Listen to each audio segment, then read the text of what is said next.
Alright, today is full maintenance day. If you've had a motorized bike for a while and you've been riding it predominantly over the winter time, it is a good suggestion to take a day out of your schedule, which I'm taking this one today for my own, to give the bike a once-over from winter time. What I mean by that is checking all the nuts and bolts. I am personally going to remove the front wheel and the rear wheel, disassemble my sprocket, and repack my wheel bearings from winter time, because the water and the salt and all the road gunk has surely got somewhat in your wheel bearings, even with a little grit. And wheel bearings don't like that, makes them prematurely wear out. So I am going to take them apart, clean them, repack them with grease, and reinstall them on my bike. I am big on maintenance at home because it keeps you from having breakdowns on the road. But this is the big maintenance for the year. Generally, as long as you keep your chain oiled and your basic stuff, check a nut and bolt throughout the year. But at least once a year, I personally pull mine in and give it the full once over. If any of the bearings on my idler tension pulley are looking worn or feeling rough, I'll replace them, and if I don't have one in stock, I will get one ordered. Same thing with the rear wheel. This one's still in excellent shape. I will grab it and wiggle it a little bit to make sure my bearings do not have any play in them and my wheel does not wobble. That one does not. So I will just repack it and reinstall it. Same thing with my chain. I've already taken it to the car wash, cleaned all the nasty salt and dirt and road grime off of the chain, blowed it out with an air gun. I know everybody does not have access to an air compressor and a blow nozzle, but that is what I used. You can ride it a little bit until it dries out. That'll do it too from its own movement. Same thing with the chain. My regular drive pedal chain, it's important too, so you got to clean that one up and lube it. Also, I personally picked up a bigger tank. I've never personally ran the other one out. How can I get a comparison here? But this one supposedly holds an extra liter of fuel. So we're going to get that mounted on there. Like I was saying, I've never personally ran out of fuel myself. I've always kept an eye on that. If we were going massive long distances, I personally have a trailer, and I'll put a fuel supply in the trailer. Okay, so I'm going to get started and take everybody step by step with me while I'm doing my maintenance. So for the front wheel here, I will loosen the jam nut, back out the cone or outer bearing race, however you'd like to refer to it, and I just give myself a little gap. Now you got to be really careful doing your front wheel because each bearing is independent. So if you screw this out too far and open up a big gap, the bearing can fall on the floor, and if you don't get your bearing back in there in your race and have all the bearings in there, that's going to force you to purchase a new front wheel, and we don't want to do that. We're just trying to get a little maintenance and keep our bearings with some lube. I take a screwdriver myself and pack it in the race.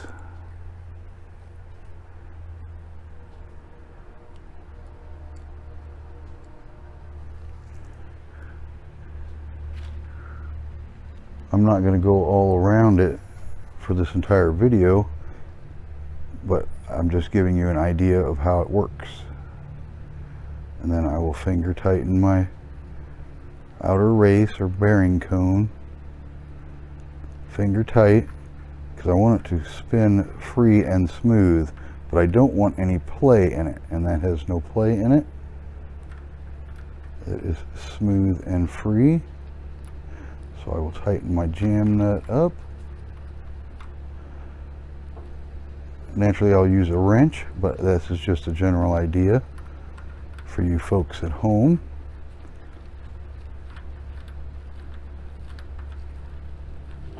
And now my bearing has been greased and I am good for the summer. Wipe off the excess mess. Okay, that'll be the front wheel down. Okay, as you can see, I have the wheel reinstalled. I will make sure it is securely tight. Okay, step one complete. Spins freely.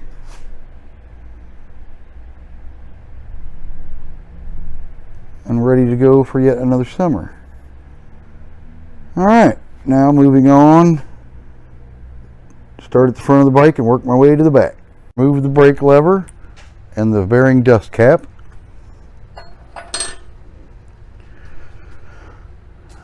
I will screw out the bearing cone or outer race, just enough to get grease in there. You have to be careful with the rear wheel of a coaster brake. Luckily, unlike the front wheel, this bearing is in a cage, so you don't have to worry about the ball bearings falling out on you on the floor. But what you do have to worry about with the rear coaster brake is screwing it apart too far, because how the brake system works, these two pieces, the outer piece and the inner piece, go together in a certain fashion and lock together.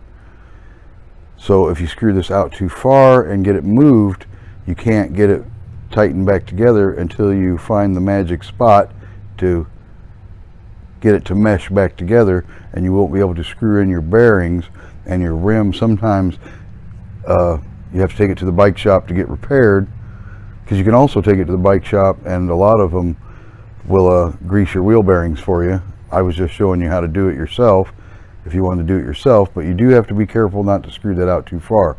Just enough, as you can see here, so you can see the bearing, and pack it full of grease. This one is still pretty good on the grease, this side anyway, but I'm still going to pack more grease in it.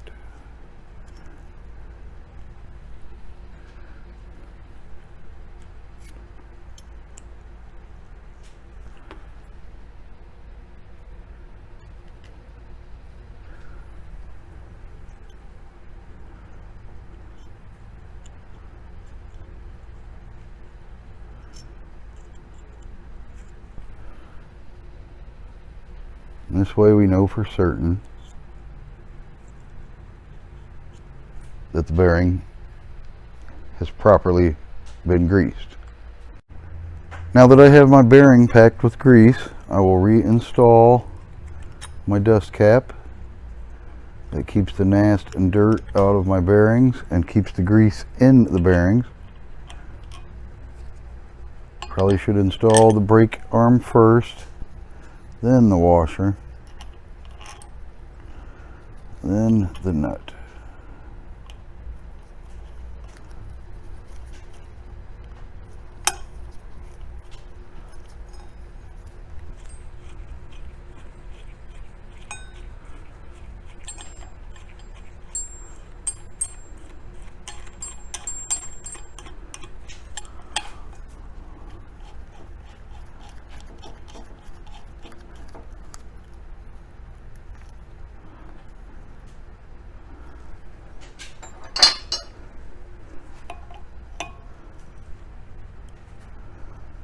It's important to get that nut securely tightened down, because that is what helps you stop. When that's against the frame, it allows the brakes to open up when you pedal backwards, to stop the bike. If this gets loose and spins inside there, then you won't have any brakes. Just a friendly little tidbit.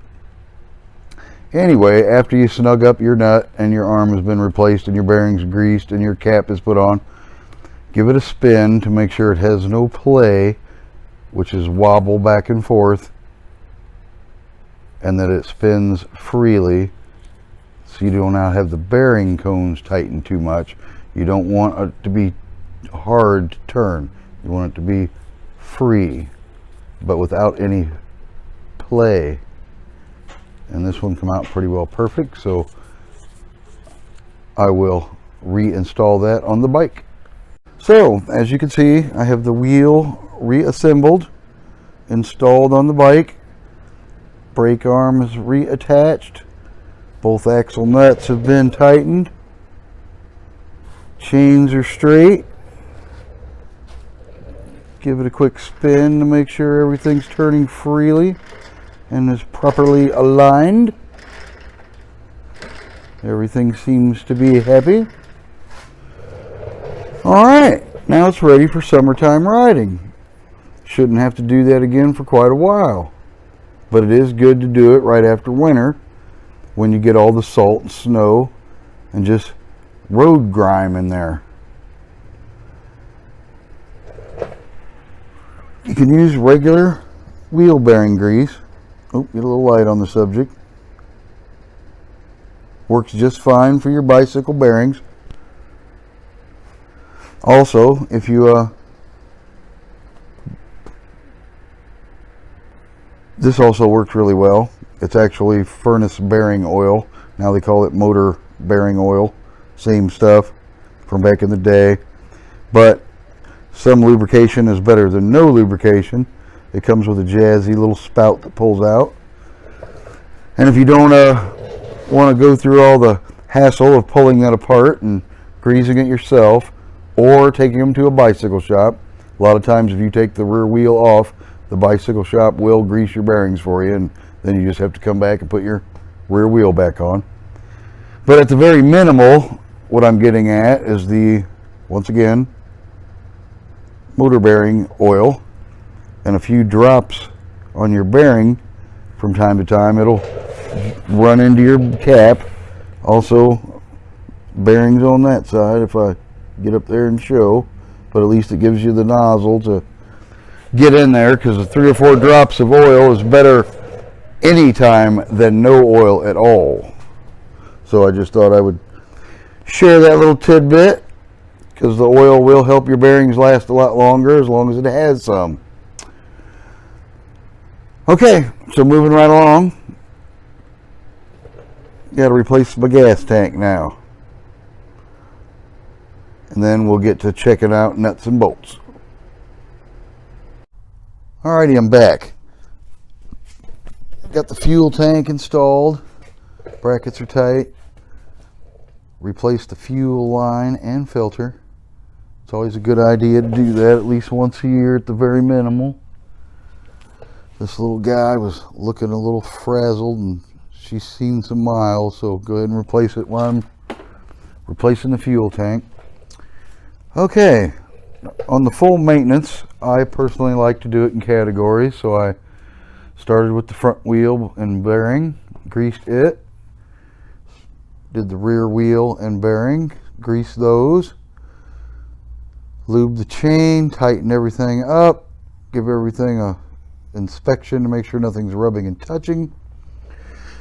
So now we'll move on to the engine. Now I can't show everybody everything in one video, unfortunately, but I can give everybody some basics to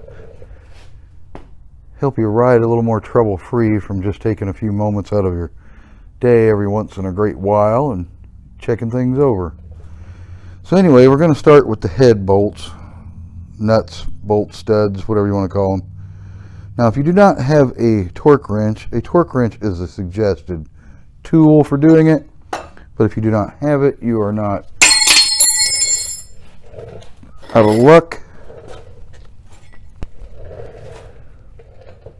You can use your wrench, just snug them in an X pattern to make sure they are not loose is all you have to do, because a snug head gasket is better than a loose head gasket,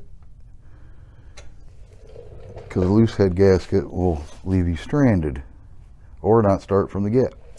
And FYI, if your engine is new, your whole setup's new, basically just if your engine is new, after it heat cycles a few times, which is you riding it and it cooling off and heating up a few times, it's always a good idea to check these out even when it's brand new, because it warms and contracts and the parts meet each other, and sometimes it just needs a new retorquing, and then generally after that you don't have to fool with it. Just an FYI so you don't get stuck with that little tidbit issue. Okay, moving on to the exhaust studs. Make sure they're snug. They're small so they don't take a lot of pressure. Just make sure they're snug. All the studs are pretty semi-fragile, so you don't want to torque them too much and break them off and turn your maintenance into a tragic moment with a broken stud. A little FYI with the exhaust gasket, also when the gas bike motors are new, the gasket gets hot and cold a few times and it actually shrinks. So when it's new, it shrinks after a few rides. Then it makes your exhaust pipe loose and wiggle a bit. People seem to think that it's vibration that does it, but they don't vibrate all that much, and it's not really vibration that does it. It's the heating and contracting of the motor getting hot and cold a few times and cooking the gasket, actually, conforming it actually. So after you, if it's new and you got a new one put together, recheck your studs for the first couple rides, and yeah, you shouldn't have to fool with them anymore. All right, moving on to the intake. Give those a quick check over. Make sure they're tight. Should just have to use your finger, about like that, just to press down to make sure they're snug. Like I said, they're not very strong. They're small studs, and they break real easy, so you got to be careful. All right, check your carburetor. Make sure that it's snug on the intake. You don't want it leaking air or vibrating off or anything like that. They don't really vibrate off, but they will leak air, and your bike won't run very well because of that. So, all right. Well, that's just a general check things out. It's always a good idea to check your engine mounts and make sure they're tight. Same thing up here. Depends what kind of mount you got. Make sure they're all snug. Okay, that's just a friendly FYI on some full maintenance for the springtime. You don't have to do it this way every time, but it's at least good once a year to re-grease all your wheel bearings and lube your chains and tighten your nuts and bolts. That way you don't get stranded out there on the road. Okay, well, I hope that helps some people at least get an idea on how to maintenance your bike. Keep yourself riding.